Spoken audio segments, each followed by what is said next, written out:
Hello, in this video I want to show you how to create custom website shortcut on home screen in Nubia Red Magic 8 Pro.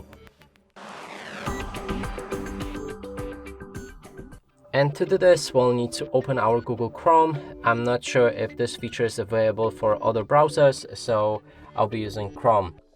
Now we can click on the three dots in the top right corner of the screen, but first you need to open any website that you want to add as a shortcut. Then click on those three dots and we'll be able to scroll down.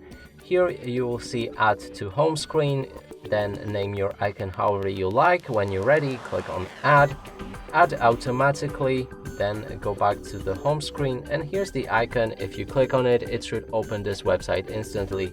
And that's it for this video. Hope you like it. Please consider subscribing to our channel, leave a like and a comment below.